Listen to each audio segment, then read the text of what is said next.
Perfeito. Então, Deu, pegando o gancho com a Operação Resgate, o Comando Astra aqui na Terra, né? No livro Tratado de Cura Quântica, quando há ali dezenas de comandos mencionados, né? Muitos se surpreendem com o comando dracônico, como em tese fossem seres, né, para o entendimento humano negativos, né?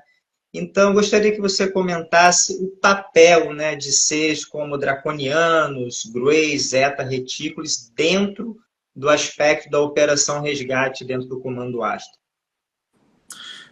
Bom, vamos entender o seguinte. Da mesma forma que existem humanos bons, existem humanos ruins. Isso é para todas as raças. Dentro da raça reptiliana draconiana, apenas 15% da sociedade reptiliana é chamada rebelde. Tá? O resto são pacíficos. São pesquisadores. Tá? Então vamos entender outro projeto que aí as pessoas não entendem. Vamos pegar o arquétipo, um gauchão, gaúcho, dono de fazenda, dono de 50 mil cabeças de gado. A função dele é criar gado, e esse gado vai virar comida para os seres humanos. Então, socialmente, ele é um benfeitor, porque ele fornece alimento à sociedade humana, fornece alimento aos mercados para a gente ter o que comer para quem é carnívoro, certo? Então, na sociedade, ele é uma pessoa normal, tá? Agora, pergunta para a vaca. O que a vaca pensa daquele porra daquele gaúcho e de nós que comemos elas? Então, eu estou te colocando para você ter dois referenciais.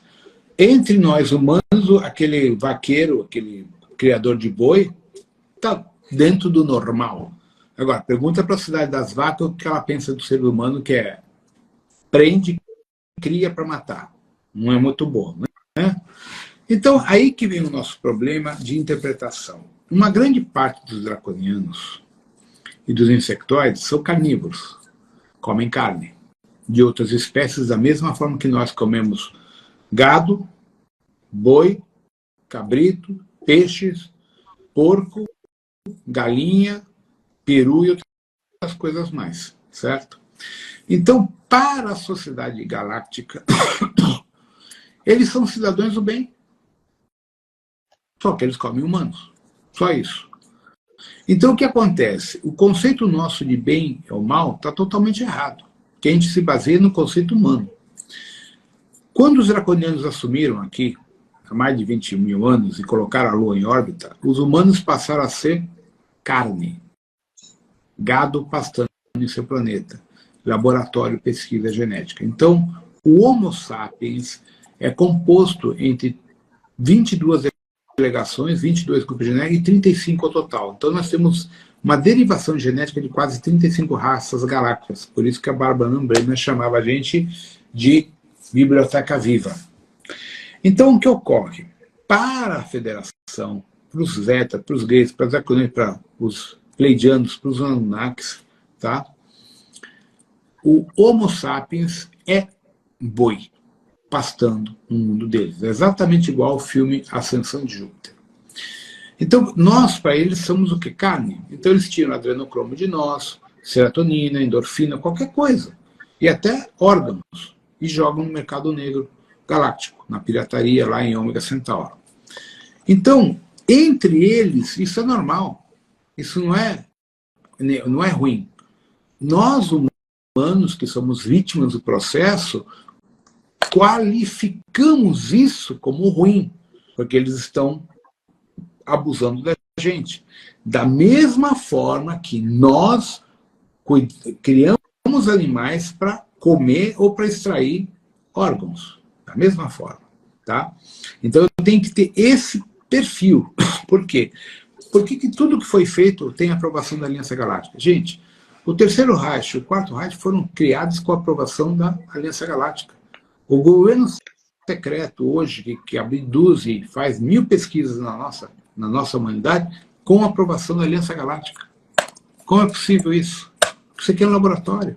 Não é o que vocês imaginam. Vocês não são humanos, vocês estão humanos. Todos vocês vão morrer. E vocês vão seguir o caminho ou ficar presos aqui reencarnando por causa da religião que prende vocês aqui. Então vocês estão dentro de um veículo fisiológico que é um laboratório de pesquisa genética da Aliança Galáctica. Por isso que a Aliança Galáctica criou o quarto raio SGS, para fazer a separação do joio do trigo dentro dos genomas que eles querem. Não é o que vocês pensam, seres do bem e do mal. Agora, lógico, existem extraterrestres benévolos, que têm compaixão com a gente, que têm, vamos dizer assim, pena de nós, e outros não. Então, é a mesma coisa. Por exemplo, quantas pessoas que não adoram animais, que recolhem os animais na rua para ajudar a levar para uma ONG? Outras pessoas veem um animal ferrado, foda-se, que problema dele. Quanta gente não vê um gato, um cachorro fudido, ainda joga pedra, machuca, não sei o que, termina de matar porque é um filho da puta. Um filho da puta para quem gosta de animais. Mas para quem não gosta de animal, não está nem aí. Vocês entendem? Então, é a mesma situação. Existem as extraterrestres que têm compaixão com a gente. Muitos são os Kumaras, outros são Comando Asta, Comando Siriano, Canopiano e outros arcturianos que têm dó da gente. Pô, coitado, o cara está se fodendo, nem sabe quem é. Entende? Então, da mesma forma que eu sou louco por gato, sou tarado por gato, bicho em geral, os arcturianos têm a mesma postura com a gente. Percebe? Já o reptiliano, que se foda, não me interessa, eu nem gosto dessa porra desse animal. Você percebe? Então, é isso que eu quero que as pessoas entendam. Existe um conceito equivocado de ETs bons ou maus. Não. Depende a rede cognitiva de cada um deles. Existem aqueles que têm compaixão, aqueles que querem que a gente se foda. Por quê? A gente é importante na prateleira lá do mercado deles. Não é nada. Perfeito. Agora, Rodrigo, o tema é Quartel-General da Aliança Planetária, ou Aliança Galáctica, né? O maior dilema era definir onde seria sediada a nova sede e quartel-general da Aliança Galáctica depois da guerra. Diversos membros possuíam potencial e tecnologia para abrigar esse novo local e construir uma megaestrutura que passaria a representar a nova sede da Federação Unida de Mundos. Mas para isso havia um problema técnico, pois esse local seria alvo de futuros ataques, caso a Guerra Fria evoluísse para uma nova guerra. Caso os 7 samurais não intervissem, os conflitos retornariam, pois as ameaças dos Chopats e dos grupos ligados a Saratem não tinham sido eliminados. Então, Rodrigo, nesse conceito, né, ainda do risco de ameaças, de ataques dos Chopats e Saratem, como foi o processo político por parte das federações, dos 7 samurais e da Supraconfederação na escolha de Pleiades como nova sede da Aliança Galáctica? Na verdade, não foi nada fácil, porque ninguém queria esse papel, ninguém queria marcar um alvo nas costas para um futuro relativo. Então, o quadrante onde estão a Alcione e as 9 estrelas não existia. Aquilo era um vazio, onde foram destruídos vários sistemas solares. Então, depois de muitas negociações, por intervenção da Ordem Kumara, pegaram essas estrelas de M45, tiraram da órbita e colocaram na órbita atual que elas ocupam para formar o núcleo operacional da zona neutra. Então, na verdade, a posição de Alcione, Meriope, Electra, Maia, aquelas 9 estrelas que estão ali, que a gente chama de Pleiades, né, que estão à frente de M45, estão mais ou menos, não exatamente, mas mais ou menos quase ao centro da zona neutra, do ponto de vista relativo, partindo do quadrante de Ório e Aldebaran com M45, do ponto de vista da paralaxe. Então, aquilo foi criado propositalmente para ser um centro operacional onde se gerenciaria a reconstrução dos cerca de 2.000 sistemas solares destruídos, daquele contexto de 3.200 e poucos sistemas foram desintegrados na guerra. Então, aquilo ficou um buraco, vamos dizer assim. Tá? Então, essa zona neutra, que tem 8.635 anos-luz aproximadamente de extensão, tem ao meio, mais ou menos um meio aí de 3.000 e poucos anos-luz, a posição do conjunto Alcione, Meriope, Electra, aquela coisa toda. Então, aquilo foi colocado ali para gerenciar a reconstrução daqueles sistemas solares, e daí que surgem as 22 delegações. Porque o grande problema que ocorre na reconstrução é que muitos, para poder reabitar aqueles planetas, têm que voltar no tempo e sequestrar os habitantes antes da destruição do planeta. e trazer. Isso é contra as diretrizes. Você sequestrar a gente e colocar ali, né? Mas não, se você não sequestrar, o cara vai morrer. Eu estou evitando que ele morra. Então, aí os outros rolos políticos. Então, a Alcione fez vista agora e falou: ó, faça o que tem que fazer. E assim começa a reconstrução. E a Alcione foi colocada naquele setor como um quartel-general da Aliança Galáctica na função de reconstrução da zona neutra. E, ao mesmo tempo, para negociar acordos de paz. Por causa que a zona neutra ocupa os dois hemisférios do conflito, começa a Guerra Fria. Porque você tem vários sistemas solares que cruzam periodicamente a zona neutra, de um lado para o outro, que é o nosso caso. A cada 10 mil e poucos anos você está de um lado ou do outro lado. Então, você está sob a irradiação do comando draconiano ou do comando da aliança. E isso gera polaridade, dualidade, a um nível altíssimo. Então, o que aconteceu? Usando o próprio órbita dos sistemas solares, se inicia a Guerra Fria. Quando o sistema solar está do lado negativo, ele é totalmente usado por forças negativas. Quando ele vai para o lado positivo, eles se infiltram nas federações no processo reencarnacional para destruir a estrutura da aliança. Quando ele está do lado de lá, entram as sementes estelares da aliança, que quando ele vai para o lado negativo, eles vão se infiltrar para tentar drenar e convencer os negativos a ficarem positivos. E assim começa a Guerra Fria de conflitos ideológicos que perdura até o momento atual. Perfeito. Então, ainda, Rodrigo, nessa temática da nova sede da Aliança Galáctica nas Pleiades, né, aqui no livro diz o seguinte: o conceito de Operação Resgate foi lançado quando o conjunto das 9 estrelas de Pleiades foi oficializado como uma nova sede da Aliança Galáctica ou Federação Unida de Mundos, estabelecendo as novas diretrizes e projetos de reconstrução e de evolução social e tecnológica. A supraconfederação não apenas proibiu a guerra, mas impôs uma nova linha de eventos e desenvolvimento para todos envolvidos na guerra, desestruturando o poder dos Chopates e dos demais grupos negativos pelo poder psiônico de Saratem e de seus grupos do alto astral, e modificando a estrutura dos IAs envolvidos. Dessa forma, ambos os lados envolvidos na conturbada zona neutra entrariam em processo de reconstrução, incluindo os draconianos, insectoides, humanos, apicianos, humanoides, aviários, felídeos e demais formas de vida que estavam inseridas nos acordos da nova Aliança Galáctica.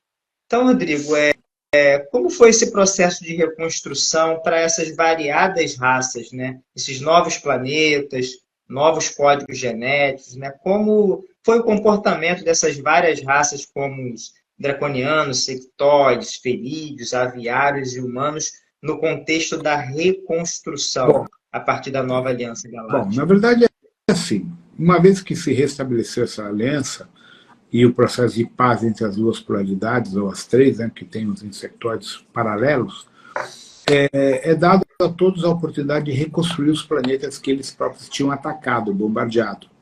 Então, os planetas que não foram pulverizados pelas bombas de quark pesado, eles passaram pelo processo de terra-transformação, reconstituição geológica, climática, atmosférica, e aí eles tinham que voltar no tempo, quando possível, para resgatar, antes da morte, habitantes, para repovoar os sistemas. Em outros momentos, o processo era a transferência de sobreviventes de outros sistemas solares para esses novos planetas que estavam assumindo uma configuração climática atmosférica compatível à vida dessas raças. Então, isso foi tanto para os reptilianos, insectoides, humanos, apicianos, todas as formas de vida tiveram essa oportunidade. Então, a tecnologia era a terra-transformação e estabelecer, dentro das possibilidades tecnológicas, qual era a melhor configuração para aquele planeta. Às vezes, aquele planeta passava por uma transformação, mas não ficava igual ao original. Não tinha como. Então, tinha que se adaptar a uma nova raça para aquele novo planeta, numa nova configuração. E isso significava pegar raças de outros sistemas e transferir como colonizadores para fazer com que aquele planeta fosse habitável novamente. Então, isso foi feito pelos draconianos, nos mundos de metano, mundos de hélio, outros sistemas, pelos insectoides, pelos humanos humanoides, dentro da própria condição biofísica de cada raça. E assim começa a reconstrução. A Aliança Galáctica tinha o Conselho Draconiano, todos eles envolvidos, em gerenciar a reocupação desses mundos à medida que eles estavam sendo concluídos. Tá? Então, aí, dentro dessa reconstrução, se colocam 634 planetas em quarentena. Por quê? Nesse processo da guerra, eu tenho 3 tipos de problemas. Psicopatas de guerra, seres que ficaram transtornados pelos abusos da guerra, escravidão, etc., etc. Os criminosos de guerra, que abusaram e fizeram N coisas ilegais, e os mercenários de guerra que começaram a pirataria. Então, quando a aliança se reestrutura, esses 3 tipos são presos. Alguns são exterminados, mortos, outros são presos. Então, aí eles falam, bom, já que a gente tem 634 planetas de exílio ao longo dos 8.635 anos-luz, esses caras vão ficar presos em corpos biológicos diferentes, sem memória, e vão ter que reencarnar indefinidamente até que se tornem seres harmônicos e de luz. E esse foi o bater do martelo do Conselho do Senado da Aliança Galáctica, aceita por todas as raças, todas aceitaram essa proposta, e o Conselho Chamuna aceitou. Então, a partir daí, os mundos em quarentena passaram a ser mundos de exilados, de prisioneiros, sem memória. O que acontecia? Vamos dizer que no planeta humano, tá? Nosso planeta Terra, muitos comandantes reptilianos, apsianos e outras raças que tinham raiva dos humanos, pediam para encarnar na Terra no simulador quântico. 2 encarnações. Vou lá, coloco meu corpo criogenia, coloco meu capacete chart, daí eu entro no sistema de imersão do multiverso e encaro no corpo humano, para descobrir como é a consciência do humano, para perder a raiva do humano. Aí o cara, vou fazer 1, 2, 3, 4, 5. Só que ele não ficava preso ao ciclo encarnacional. Quando ele terminava o ciclo, que supostamente o corpo morria, ele voltava para o corpo dele, voltava para as funções dele dentro da sociedade dele. A mesma coisa aconteceu com os mundos reptilianos. Os mundos em quarentena reptilianos, nós humanos, MCM, lirianos, arcturianos, etc., a gente ia encarnar lá para entender qual era a psique de um reptiliano, para ir gradualmente perdendo a raiva, a birra, o preconceito interracial e acabar com o racismo. Essa foi a principal funcionalidade dos 634 planetas de quarentena. O problema é que desses 634, 150 ficaram em mão das forças rebeldes do Saratem. E aí os sistemas foram modificados para aquilo se tornar uma prisão, para transferir seus habitantes a cada ciclo para os cristais de Sextastron, para se tornarem escravos permanentemente fornecendo ectoplasma de sofrimento, que é o que acontece na Terra. Hoje nós temos um resgate operacional de 2,5%, 2,4% da população mundial. O resto não tem o que fazer mais. Perfeito. Agora o tema Toranque e seus projetos genéticos, né? Toranque realizou mais de 12 projetos de pesquisa e de aprimoramento na Terra dos diferentes genomas existentes que ele transferiu de Mu, Lemúria e da Antártida, que conhecemos como Atlântida também, né? Para os planetas das estrelas de Castor, Pollux e Eunat, há mais de 256 mil anos da contagem cronológica dos humanos, realizando com isso a evolução e a adaptação desses genomas para novas condições. Antes dele, outros comandantes dos mundos de Alcione e de M45 também realizaram experiências genéticas com formas humanas e humanoides, que eram remanescentes de Maldek ou do período anterior, que em alguns casos chega a 850 milhões de anos. No comando da Federação de Pleiades, Toranque realizou cerca de 36 projetos genéticos de aperfeiçoamento humano e muitos deles em parceria com o Comando Ashtar e outros comandantes. Então, Rodrigo, eu gostaria que você falasse um pouco desses 36 projetos que o Toranque desenvolveu nas Pleiades em parceria com o Comando Ashtar e dos projetos de Toranque aqui na Terra, em Mu, Lemúria, principalmente as raças élficas de Mu, que você fala com tanto gosto, né? Foram raças super evoluídas e avançadas. Bom, na verdade, a história Bom, tudo começa em Satik, tá? Depois da Guerra de Órion, Satik foi destruído, o Herkulov foi para um lado, o Slot foi para o outro e nós ficamos aqui. Pois bem, há 850 milhões de anos atrás, o comando Aldebaran volta para o Sistema Solar e coloniza Marte, Maldek, Terra e Vênus, que eram os 4 planetas com condições atmosféricas de oxigênio como nós temos hoje, e uma condição semi-tropical e tropical adequada para eles. Só que isso é nível etérico, 6D, uma coisa assim. Na marca de 650 milhões de anos atrás, o comando Aldebaran volta para cá fisicamente e começa a colonização desses 4 planetas. Daí que está Ratanabá. As estruturas de Ratanabá que estão sendo encontradas lá na selva amazônica, perto de Belém, Barra do Gás, por ali, são de Aldebaran, tá? Que é a origem pleidiana liriana. Então, dentro dessa linha temporal, vem vários comandos de Aldebaran para cá, independente do Toranque. Independente do Toranque. São grupos ligados ao Toranque, mas não diretamente comandados por ele. Porque Aldebaran tem várias realidades paralelas. As do Toranque é tudo de 6, 7D. E essas de Aldebaran de 6 e 4.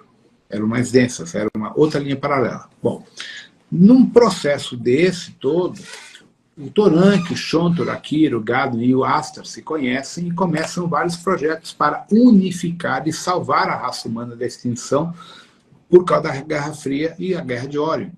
Então, o grande problema, como ter superioridade fisiológica em relação ao draconiano que tem 4, 6 metros de altura e é forte? O humano de 4,5 metros não consegue confrontar fisicamente o draconiano. É que nem a gente tentar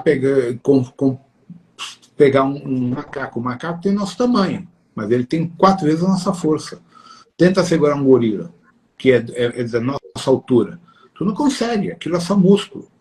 Então, era o mesmo problema. Os pleidianos de 4 metros e pouco de altura não tinham constituição fisiológica para confrontar um reptiliano nem os insectoides.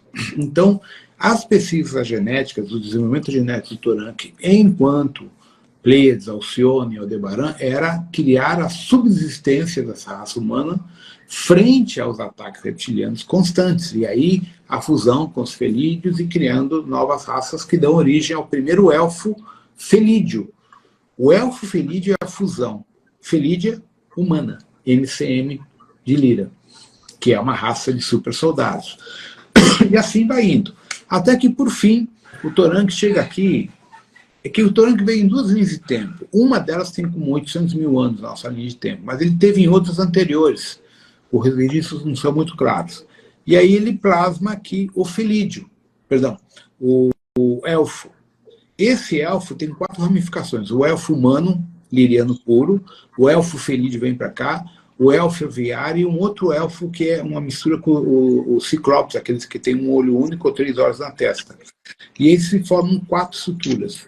Dentro desses 4 tipos de felídeos, elfos, tá, com orelha pontuda e tal, os menores tinham por volta de 5, 6 metros de altura. E alguns chegavam a 20 metros. Por isso que as ossadas que foram encontradas são dos elfos, não são de Homo sapiens. Tá? Bom, e aí eles vão plasmando na Terra o teste experimental genético dessas raças, com Toranque, Akira, Shontor, etc., em Mu, Lemúria e na Antártida. Quando essas raças chegam ao ponto de exatidão, assim, ponto de excelência, elas são transferidas aqui, levadas para Castor, Pollux, Euneat e outros sistemas de controle deles. E uma parte fica. O que fica aqui, depois vai para Ágata Shambhala, tá? Por causa dos ciclos que a Terra teve depois da guerra aqui. Então, as raças de Aldebaran, que estão hoje em Castor, Pollux, Euneat, Meisa e Órion, foram usadas como base genética para novos experimentos mais avançados para seres de um nível superior encarnarem e conseguirem colonizar sistemas fora da Via Láctea.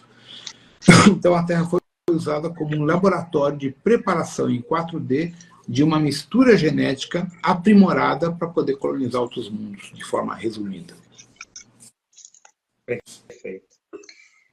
Rodrigo, agora gostaria que você comentasse sobre a nave Anesh, que foi atacada, né? Houve a destruição de aproximadamente 35 milhões de corpos criogênicos, né? Pela frota draconiana. e o comando siriano foi benevolente, né? Isso facilitou um pouco esse ataque draconiano, e o Toran que teve que intervir, né?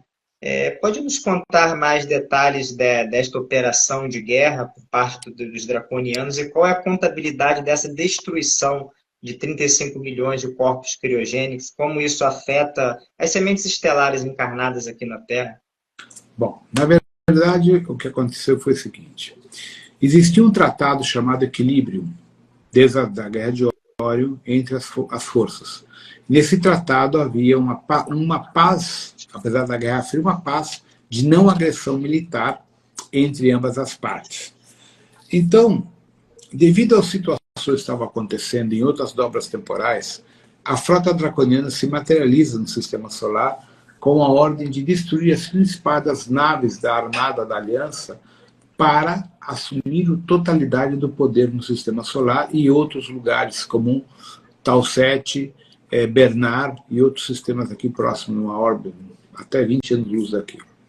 Esse ataque foi ordenado por Saratem, não pelo comando draconiano, pelo Saratem diretamente. Então, devido ao acordo de não agressão, o comandante siriano de Anesh não contra-atacou e ficou só se defendendo.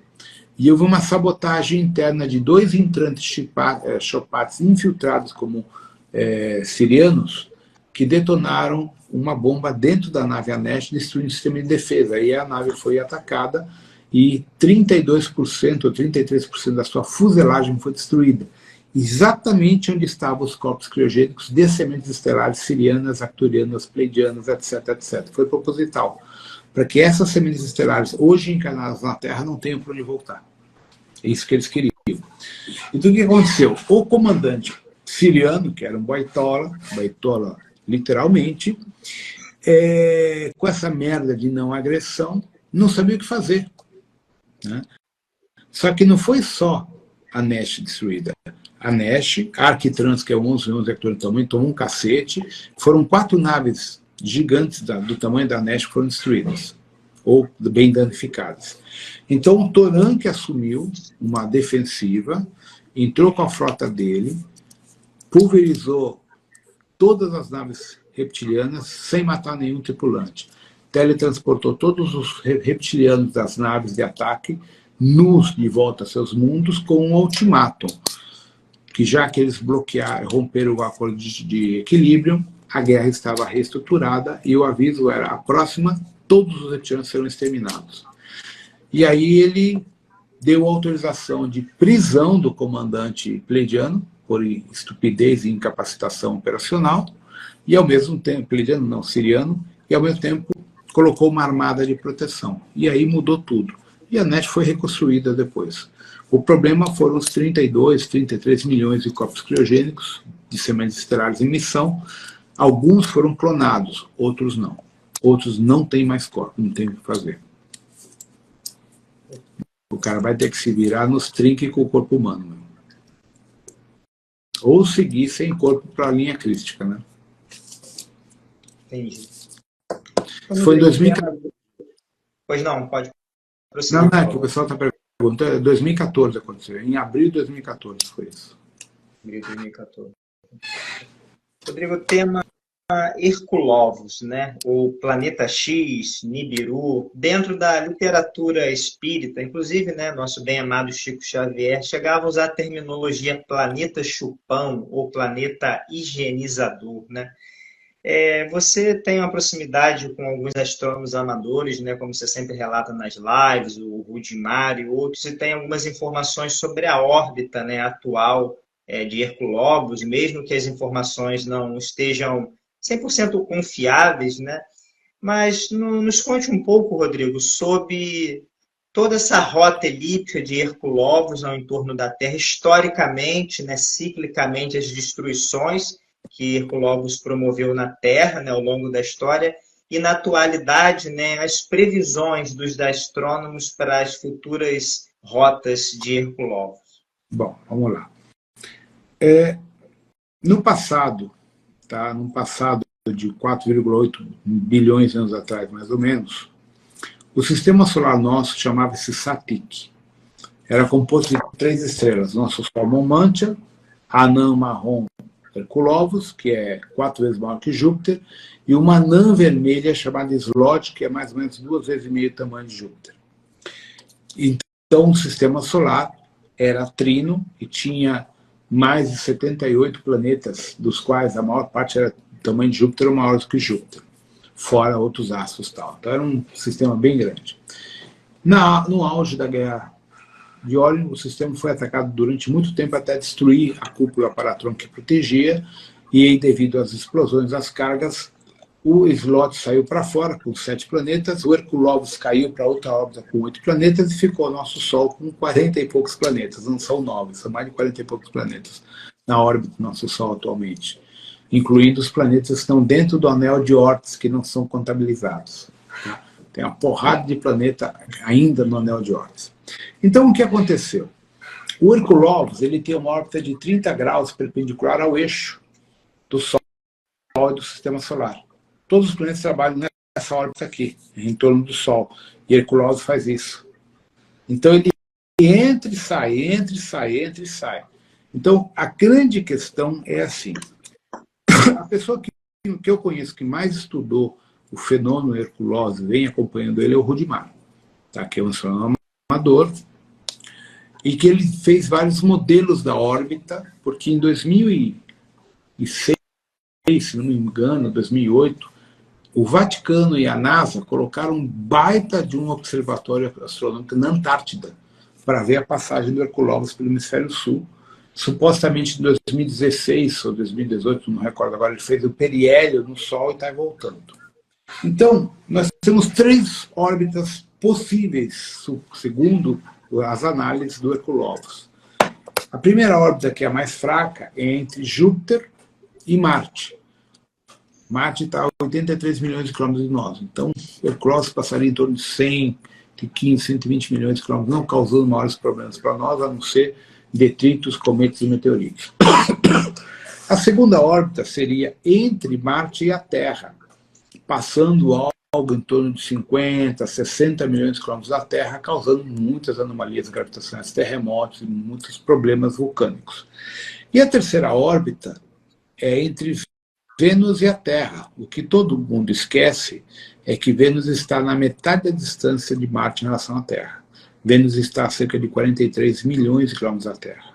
Então, Herculovos passaria por nós a mais ou menos 12 a 20 milhões de quilômetros. Herculovos possui 8 planetas, dos quais gigantes, além de uma cauda dupla cheia de destroços. Toda vez que Herculovos passa na órbita de Terra-Vênus, ele arranca a Terra da órbita e causa cataclismo de extermínio global. Foi o que aconteceu no último dilúvio. Então, o que acontece aqui? Vamos entender isso. Tanto o Rudimar quanto outras pessoas já têm mostrado no Telegram, onde a gente se conversa, inúmeras fotos do SOHO, do LASK 2, LASK 1, da NASA, mostrando um objeto gigantesco cruzando a órbita do Sol, que é o Herculovos e os seus 8 planetas, e outros astros, além de naves, etc. Qual que é o problema nosso?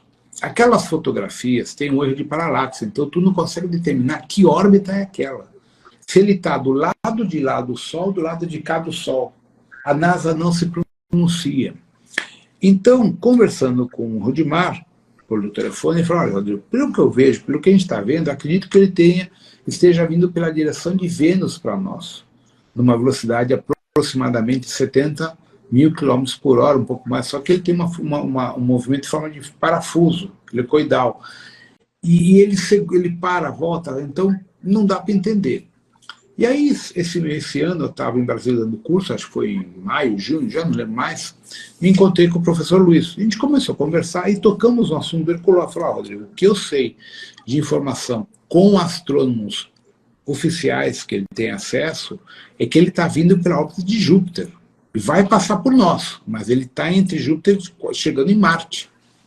Tá? Ele está a cerca de 90 milhões de quilômetros aqui. Então, na atual velocidade, ele chegaria aqui em 3 anos. Né? Só que as duas informações carecem de um dado específico. Esse é um dado subjetivo, dado de forma aleatória, sem uma precisão matemática real. Então a gente não sabe. Por exemplo, tu pega as fotos que eu tenho, que eu posto de vez em quando, tá, tem uma coisa estranha ali, mas onde ela está? Que órbita é essa? Qual é a distância disso em relação à nossa? A gente não sabe. Então, todas as fotografias do Herculóbus, dos seus astros, seja Nibiru, planeta X, planeta Chupão, o nome que tu quiser dar, você não tem uma informação científica que estabeleça uma distância, uma coordenada coerente. Ah, tá ali. É que nem a gente vê um monte de estrela no céu. Tá, mas qual é a distância daquela estrela? Eu não sei. Tá ali. Tá chegando. Mas tá chegando para quando? Tá? Então, esse que é o problema de discutir Herculóbus. A gente não tem um dado oficial da sua real posição, real distância e uma data real de chegada. Então, o nosso tema agora é o sinistro governo secreto. Ainda na Alemanha, ali entre os períodos entre a Primeira e a Segunda Guerra Mundial, né, uma famosa médium chamada Marie Orsic, né, através de sociedades secretas, como a Sociedade Secreta Vril e Trull, passou a canalizar seres, né, consciências de outros planetas. Acho que foi de Aldebaran ou Draconianos, né? Aldebaran, né? E posteriormente, Rodrigo, como você sabe muito bem, isso gerou acordos, né, de transferência, de troca de tecnologia entre os Aldebarãs ou Draconianos e os membros, né, da Alemanha na época.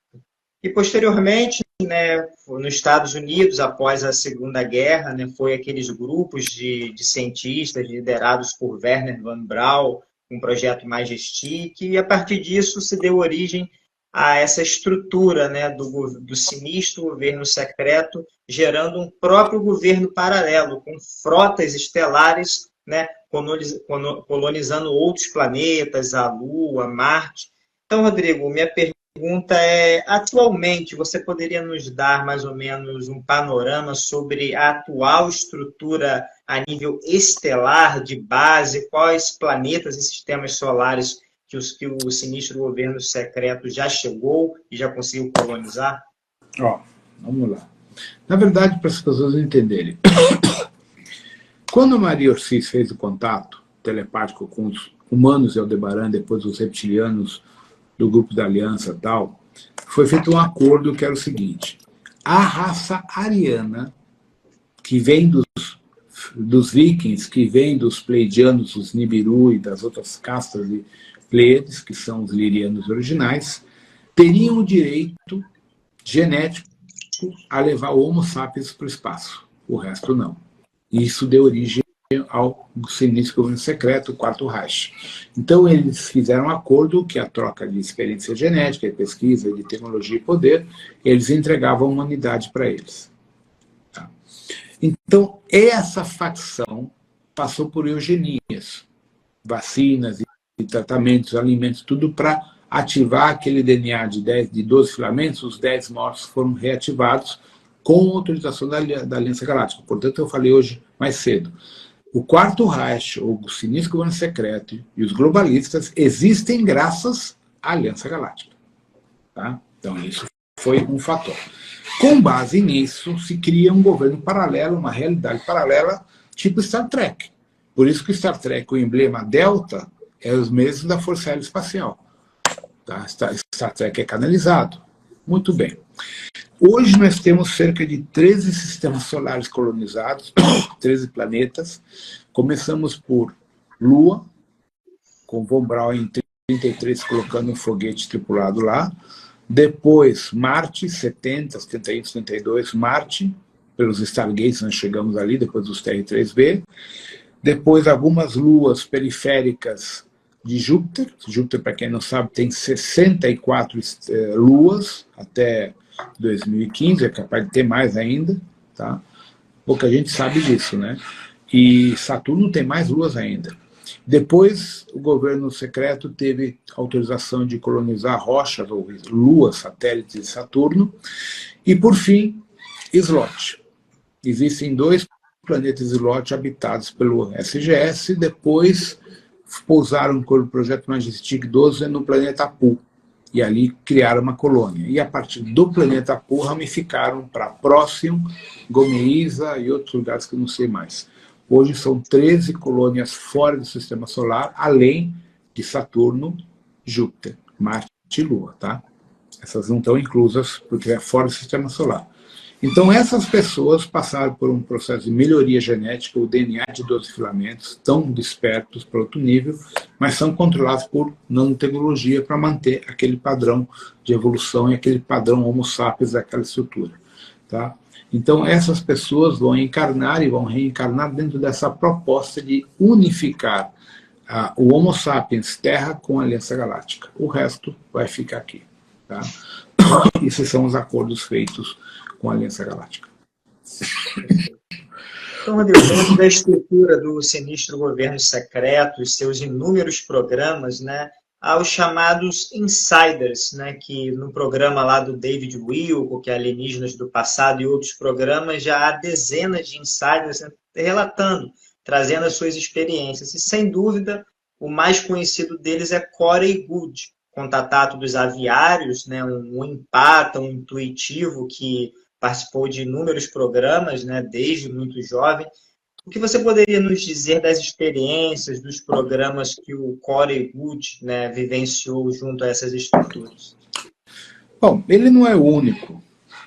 Muitas pessoas que estavam ligadas ao Quarto Reich, que eram recrutados e ainda são recrutados por várias questões, nem sabiam onde estavam se metendo.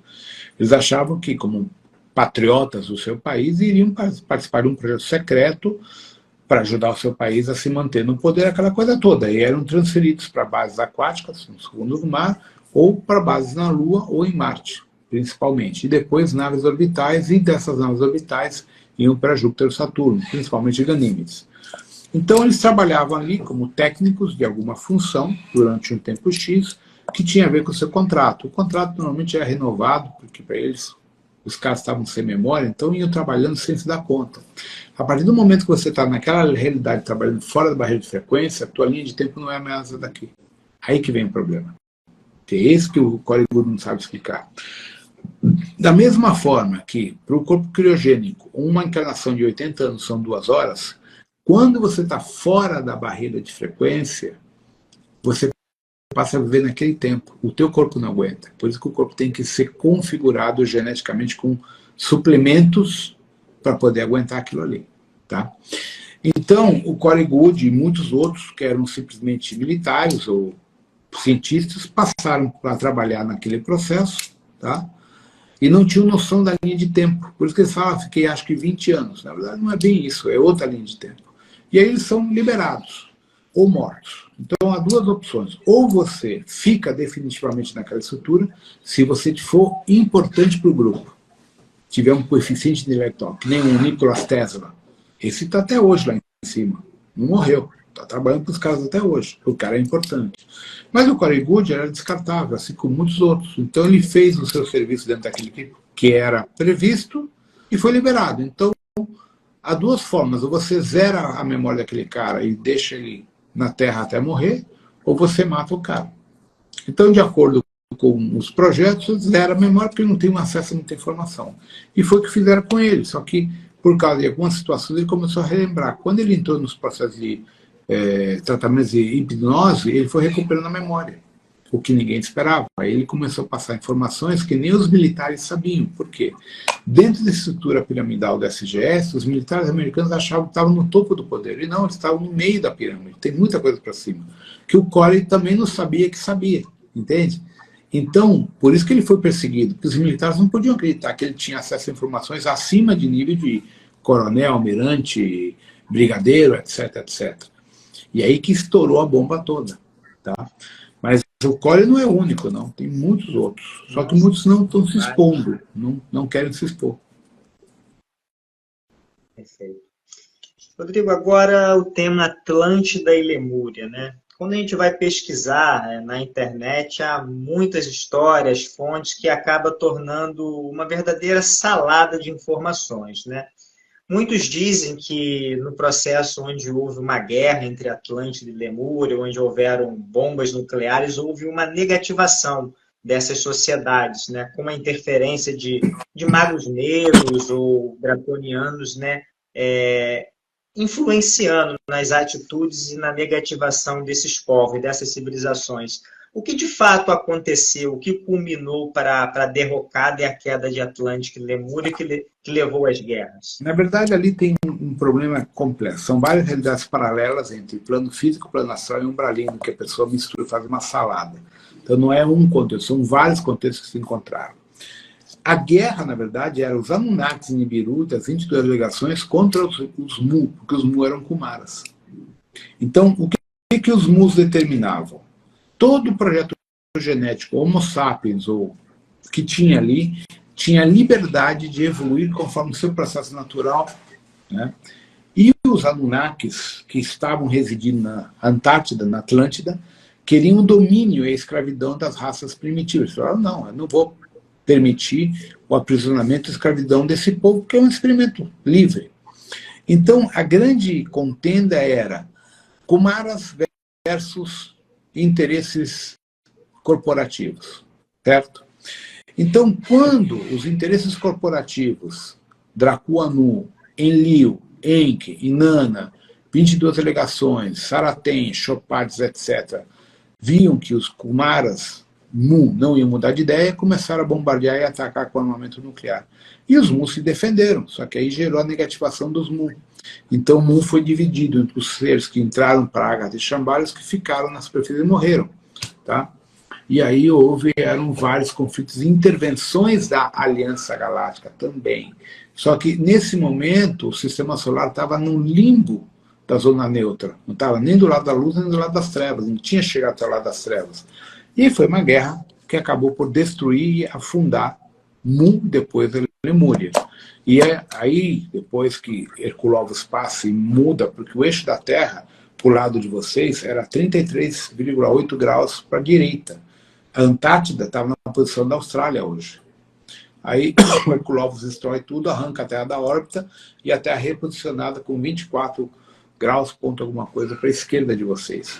E aí a Antártida vira gelo, vira Polo Sul. E aí acaba todo o ciclo, Mu, Lemúria e Atlântida, e os caras mudam, os Anunnakis mudam para a Mesopotâmia, mudam para a África, mudam para a Austrália, Grécia, e aí vai se formando um novo período pós-dilúvio de domínio através dos sobreviventes humanos, que são divididos em tribos, culturas, religiões, idiomas, e o pau volta a continuar para criar uma guerra fria para exterminar e aprisionar os seres humanos na rede neural que nós temos hoje. Então, Rodrigo, partindo do princípio, né, do pós-Lemúria e Atlântida, né, vem aí a formatação do que conhecemos como Egito Antigo, né? Em uma live com esqueci o nome da mexicana lá, sua amiga. Gilda. Em uma live com a Gilda sobre os felinos, né, de Shankara, você aborda os aspectos das principais raças, né, que ajudaram na reconstrução ali do Egito Antigo. Cita Tote, Osíris, né, os aviários, os felinos, né, Sekhmet, essas raças que ajudaram nesse processo de reconstrução do Egito. E depois um momento onde, devido à chegada dos Anunnakis, draconianos, uma guerra estava ali muito próxima de acontecer e essas raças tiveram que se retirar para evitar uma guerra maior que naturalmente envolveria a federação, né, ou aliança. Você pode nos trazer mais detalhes desse episódio das raças que participaram no Egito e essa guerra que foi evitada? Na verdade, assim, o Egito sempre foi um entreposto da aliança e da federação, sempre. Então ali pousava todo mundo, as pirâmides foram criadas pelos gracianos e nodianos há mais de 250 e tantos milhões de anos, na época que Maldek existia ainda. Então ali era um entreposto. Toda vez que alguém governava, pintava e reformava as pirâmides do seu jeito. Por isso que a datação das pirâmides nunca bate. Cada lado tem uma idade diferente. Então era um entreposto, que nem um cais, tá? Por exemplo, o cais do Rio de Janeiro, de Santos, onde entra e sai navio. Um aeroporto interdimensional. Então, as principais raças pela Federação Siriana, Ordem de Tote, aviários e os Cilídeos de Sirius Alfa, sírios. Os apsianos que aparecem nos afrescos de imagens ali são os arturianos, que também tinham representação política. Os draconianos, os insectoides e outras raças, e os nibiruanos né, os humanos e os lirianos. Então, são as principais raças. Cada uma delas representava os interesses comerciais dos seus mundos de origem, fazendo pesquisas genéticas e extração de ouro, urânio, plutônio, água, titânio, lítio e outros materiais que a Terra tem em abundância. Então, aquilo simplesmente era um centro de negociação. Tá? Com os problemas da família Anu, entre Marduk, Enlil e Yahvé, começa uma guerra local. Então, os grupos da aliança que não queriam se envolver na guerra foram embora. Sírios recolheu esse pessoal, os Acã recolheu. Então, ficaram o quê? Ficou o povo, que era colonial, estava ali. E aí começa a guerra. E a grande guerra entre Marduk, ou Moloch e Yahvé tem algo como 50 mil anos. É quando começa a Guerra Comum. A Guerra Comum começa há 51 mil anos, mais ou menos. Coincide com a guerra do Egito. Tá? E aí, toda a região do Egito, que era tropical igual ao Brasil, selva amazônica, vira deserto de Saara. Se você escavar as grandes pirâmides do Egito, 300, 400 metros para baixo, vocês vão encontrar cidades gigantescas, gigantescas. Aquilo foi tudo dizimado por uma guerra nuclear, onde toneladas de areia foram jogadas ali propositalmente para acabar com civilizações florescentes. Então, quem não queria participar foi embora, e quem ficou foi o povo que se fodeu, e os poucos que resistiram morreram na guerra nuclear. Aí todos que morreram naquela guerra nuclear estão hoje reencarnando como humanos. Por isso muita gente que tem a percepção de ter encarnado no Egito, encarnava como ET, não necessariamente como humano. Sim. E aí entramos no sagrado feminino, porque o que mais foi pego ali foi o sagrado feminino, que nem Mu. Então muitas das mulheres hoje que têm uma correlação com o sagrado feminino, com as sacerdotisas, com Pombagira, toda a região do Egito, ou era extraterrestre que morreu no conflito, ou eram de fato humanos que foram pulverizados na guerra nuclear ali. Chegando nesse momento final de live, né, como combinei com o Rodrigo o tema Nebadon e a dualidade, né, e o Rodrigo deu até a sugestão de falar sobre os comandos estelares, né, no âmbito da dualidade de Nebadon, mas o assunto é muito extenso, profundo e longo, como vocês podem perceber. Vou finalizar agora com 3 ou 4 perguntas a respeito de algumas federações estelares, né, importantes aqui no âmbito terrestre. Então, Rodrigo, para a gente finalizar, né, já falamos aí muitas questões referentes ao contexto de Nebadon e a dualidade, todos os conflitos, né? Vamos falar um pouquinho sobre Sírios, né? Esse conceito de Sírios A, B, C e D, que quando a gente vai pesquisar na internet é uma salada de informações, né? Dizendo que Sírios C não habita ninguém, que Sírios B tem os sirianos aquáticos, que em Sírios A são só os felinos. Gostaria que você desse, de forma resumida, um panorama das principais raças que habitam Sírios A, B, C e D, né? Sírios Delta, como você chama. Bom, vamos lá, que vamos primeiro arrumar um erro conceitual. Sírios é uma estrela dentro da constelação do Cão Maior. Então, Sírios A é uma estrela branca, 3 vezes e meio o tamanho do nosso Sol, tá? Que tem uma anã preta que orbita ela a cada 52 anos, se me falha a memória, que já foi descoberta, que não era descoberta até os anos 80. E tem uma anã vermelha que orbita ela, que é a Sirius C. Só que aí a questão é a seguinte: Sirius A, Sirius AB, Sirius AC, astronomicamente falando. Tá.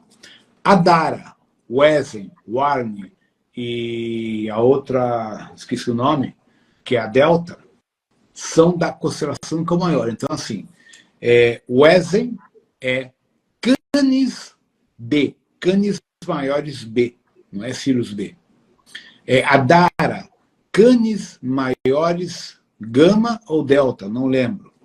O Warne, acho que é Warne, Canis maiores C, tá? Então, essa é a confusão que todo mundo faz. Então, assim, Sirius alfa e o seu conjunto, a anã, a B preta e a C vermelha, estão a 8,7 anos-luz da Terra pela nossa escala de medição. Enquanto que a beta de magnitude, que acho que é a Wesen, do Cão Maior, está a cerca de 650 anos-luz de nós. A Adara está... Wesen é uma supergigante. A Dara, que é mais gigante, se não me engano, está algo em torno de 1.200 anos-luz da Terra. Tá? Então, o primeiro erro conceitual. Sirius é uma estrela que tem mais 2 estrelas na sua órbita, com vários planetas não detectados por nós até hoje pelo interferômetro. O que é interferômetro, para vocês entenderem? Vamos pegar aqui minha bola de cristal. Toda vez que um planeta orbita uma estrela e ela está sendo observada, quando o planeta se põe nessa posição, ela interfere na emissão de luz. Então, é feito por interferômetro. Então, enquanto esse planeta não chegou no ponto de intersecção, eu não consigo identificar um planeta. Entende? Aí o que acontece? Como muitas estrelas têm uma camada de poeira galáctica, que são estrelas mais novas, eu não consigo identificar os planetas por causa das partículas de poeira. Eu só consigo identificar planetas em estrelas mais limpas, que eu consigo identificar rapidamente um ofuscamento da sua emissão de luz. Esse processo é chamado captação por interferômetro ou interferometria. Isso é antigo já, mas até hoje se usa. Então, em Sirius ainda não se detectaram planetas, mas Sirius é habitado, conjunto A, B, C, Sirius, esquece o resto. Aviários, felídeos, anfíbios, humanos, MCM, e outras coisas mais. O Império Siriano é coordenado desde o sistema de Adara, que acho que é o Delta, tá? É o terceiro ou quarto em magnitude de brilho da constelação do Cão Maior. O que acontece, gente? Vamos lá. Estrelas estão aqui em Adara, que eu acho que está a mais de 1.000 e poucos anos-luz de distância de nós, é uma estrela gigante. Mas como ela está tão longe, para nós ela não brilha tanto. Por isso que quem brilha mais é Sirius, está do lado. Tá? Então, a magnitude de brilho de Sirius perante a constelação do Cão Maior coloca ela como alfa em brilho, por causa da distância. Então, vou dar um exemplo. Vamos dizer que isso aqui é a constelação do Cão Maior. Sirius está aqui na frente, em relação a vocês. Então, o que eu vejo primeiro? Sirius, e não o que está aqui no fundo. Então, em termos de magnitude de brilho, esse aqui brilha mais porque está do nosso lado. Mas ele é pequena, comparado ao resto que está aqui. Tá? E isso é o conceito de astrofísica, que os amadores não entendem, né? Porque não estudaram para entender isso. Então, o Império Siriano, como império que é coordenado desde o sistema de Adara, possui mais de 26 raças diferentes. Tem reptilianos, insectoides, anfíbios, humanos, humanoides, felídeos, aviários, mentrosos, polvos, tipo golfinho, baleia, essas coisas, e os simbióticos. Tá? Então, são 26 raças que compõem a estrutura da Federação Siriana, que é o Império Independente. Então, o Império Siriano é coordenado em 2 aspectos. Ordem Kumara, intelecto e ordem de Thoth, desde Sirius Alpha. A parte da, vamos dizer assim, da politicagem, do império, da comércio, economia, parte universitária, parte de expansão, desde Adara, para manter o equilíbrio. Tá? São estruturas diferentes, interligadas entre elas. Sirius Alpha, o mais denso, acho que é 8D, 9D. Perfeito. Agora, falar sobre os aviários, Rodrigo. Os aviários azuis, né, foram amplamente conhecidos, né, através de Corey Goode, através dos seus contatos e canalizações, mas você já falou em outras lives que há várias tipologias, né, linhagens de aviários, verdes, violetas, coloridos, né? Gostaria que você relatasse para a gente a origem dos aviários, as tipologias e os planetas que eles habitam além de Sirius, né? E qual o papel dos aviários azuis dentro da Operação Resgate, em auxílio ao Comando Ashtar na Terra atualmente? Tá. O que acontece é o seguinte: o código genético aviário vem do código Anyansak, dos dragões. Por isso que aviário e reptiliano é uma coisa só. Né? Então, quando se cria o genoma aviário, que vem do Anyansak, criam-se dezenas e dezenas de genomas aviários. Que nem a gente tem um monte de pássaros aqui na Terra, criaram-se também dezenas ou centenas de ramificações de aviários. Tá? Alguns, por exemplo, representando os aviários azuis, os dourados, outro tipo águia, outro tipo pica-pau, outro tipo uma ave mais esbelta, outros mais robusta. Então, houveram várias etnias e aviários ao longo da sua evolução genética. O que acontece? Houve uma época que aviários e felídeos se pegavam no pau, não como inimigos, mas como disputa acadêmica, tipo Olimpíadas, para ver quem era melhor. E dentro dessas, vamos dizer, disputas, haviam, lógico, algumas rixas entre eles por causa das divergências. Então, uma facção de aviários, que são justamente os aviários azuis, deram origem a algumas espécies draconianas de 4D, em Rio e em Tubão. E codificaram que esses draconianos seriam os herdeiros naturais do universo. E eles criaram, sem querer, por casualidade, a estrutura de reptilianos negativa que foram abduzidos pelos Chopates e se tornaram os draconianos negativos. Então, os aviários azuis, eles se sentem ressentidos e culpados por terem feito essa estrutura. Por isso que eles estão ajudando a hierarquia, a aliança clara-viajante, em todos os níveis que é possível, como uma forma de tentar minimizar os efeitos colaterais que eles geraram sem saber, ao criar algumas facções e reptilianos que se tornaram negativas ao longo da politicagem galáctica. Esse é o resumo. Perfeito.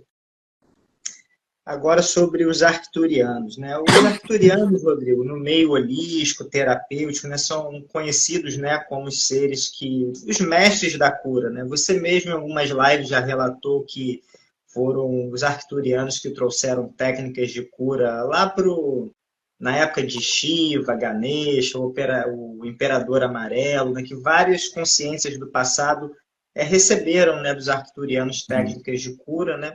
Nesse sentido, o que você poderia nos relatar sobre essa capacidade muito além em relação às outras raças, das técnicas de curas arcturianas e qual o papel deles, né, hoje na Operação Resgate do planeta Terra? Na verdade, o que acontece é que os draconianos, os arcturianos, eles sempre foram pacíficos e ávidos por engenharia genética. Por quê? Como eles foram perseguidos pelos draconianos, na origem apsiana, foram escravos, geneticamente modificados, dando origem aos greys que não têm genital, eles sempre se sentiram acuados, né?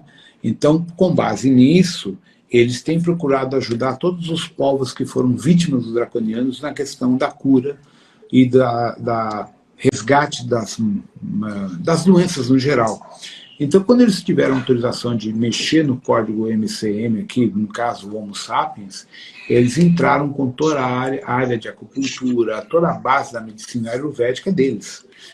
Eles são aqueles de pele azul, né? Os deuses de pele azul.